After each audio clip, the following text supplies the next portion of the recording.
Do you sometimes feel as if you're begging for life?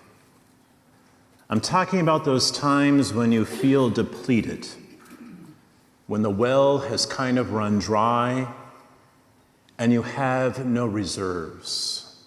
Everything seems almost hopeless. It's those times when life overwhelms us and we wonder, how will we get by? We're desperate and our prayer is begging and pleading to just get through one more day. Just one more day. It's not just what we don't have enough. We start to wonder ourselves, are we enough? I wonder if that's what it was like for Bartimaeus. I remember times like that in my life, and I bet all of you do too. In my early 20s, I remember sitting in my house wondering, God, what do you want me to do with my life? Where are you calling me? And I didn't know what I was supposed to do as I was sitting in the darkness begging. I remember sitting in the darkness and begging after both my grandfathers died within 2 weeks of each other. Why, God? I have so many more questions to ask them, so many more lessons in life to learn from them. And they're both gone from me. I remember one day sitting in darkness and begging the day a good friend of mine was killed in a tragic car accident after running into the back end of a gravel truck going 60 miles an hour. He was gone. No opportunity to say goodbye. Taken so quickly from my life. Why was this happening? When you sat in the darkness begging. When has blindness been your experience in life?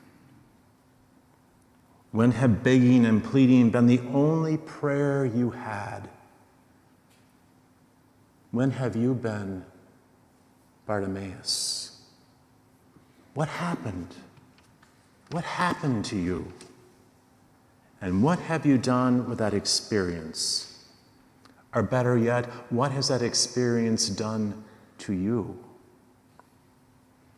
As much as we dislike and wanted to avoid those times of sitting in darkness and begging, they would change my life in ways that I could never foresee. They changed how I see God, how I see the world, how I see myself, how I see others. And I can't help but wonder if those times are a necessary part of our spiritual journey as well. Maybe they are ways in which we mature. Maybe they're ways in which we ourselves grow in holiness. Maybe they're a gateway to the fullness of life. I'm not suggesting that God intends or causes those times. But what I am saying is that God does not waste them. They're opportunities given to us. God wastes nothing in our lives. Not our blindness, not our roadside sitting, and not our begging. Jesus asked Bartimaeus, "What do you want me to do for you?" And he says, I want to see. I just want to see. Did you catch what he said? I just want to see. Bartimaeus wants to see again. Meaning that at one point in his life, he had vision. At one point in his life, he could see. But now he was blinded and he wanted to see again. So what if we were to see Bartimaeus' life in 3 stages? First, Bartimaeus can see. Second, he's blind. He's sitting on the roadside and he's begging. And then third, he regains his sight. He did not, however, regain the sight he originally had. It was a different way of seeing for him. And here's why I say that. Sometimes words challenge us to see more than we think we see. The same word can have more than one meaning. And so it is with our gospel. We're told that Bartimaeus wanted to see again and that he regained his sight. So we could say that he got back what he had once had. And that's one way of seeing the text. But those same words can also mean that Bartimaeus wanted to look up and that he looked upward and he began to see life differently. Regaining sight and looking upward, what if both kind of scenes are necessary? Sometimes we see things and we think we see the whole meaning. And then someone explains it to us a different way, and we're like, wow, I never saw that before. What if Bartimaeus sees again, but a new way? He now looks upward. He has a higher vision. He has a greater consciousness. Isn't that the pattern of spiritual growth we see in the scriptures?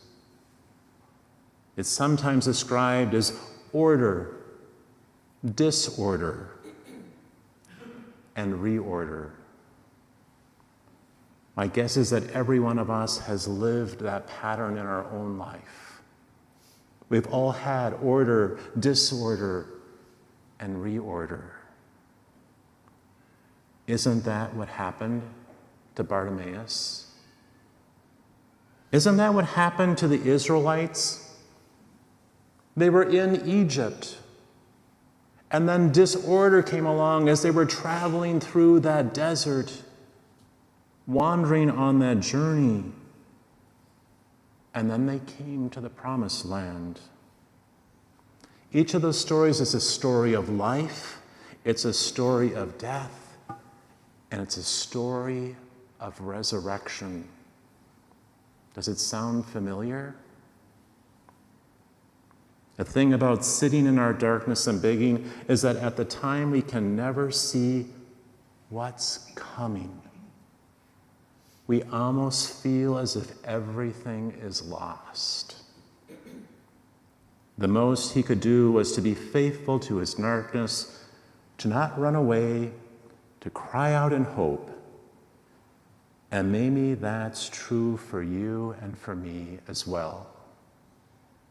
We sit in our darkness begging, and then one day something starts to happen. Things begin to change, and we begin to see things in a new way. We catch a glimpse of new life. We have an insight about ourselves. We begin to see things maybe in a new light.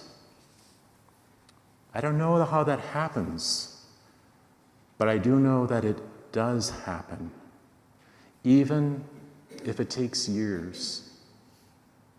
After losing my friend, when I was sitting in darkness and begging, I never saw the day coming when I would find where God was calling me in my own life, to set aside things and to hear that call to the priesthood. I began to see with a new vision, During all those years of sitting in darkness and begging after my grandfathers had died, I never foresaw the day when I would talk about how blessed and fortunate I was to have them for the time that they were with me. But we do. I now see gratitudes. I now see opportunities and beauty that I had never seen before. Lord, I just want to see. That's what begging and sitting in darkness has done for me.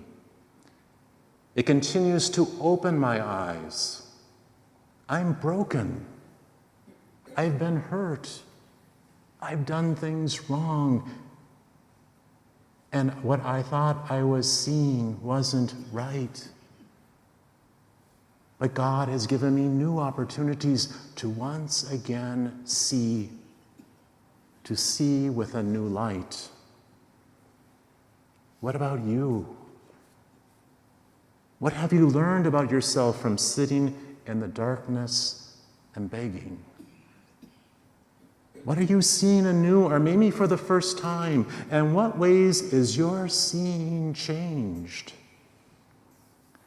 What if changing our lives and our world begins with changing how we see?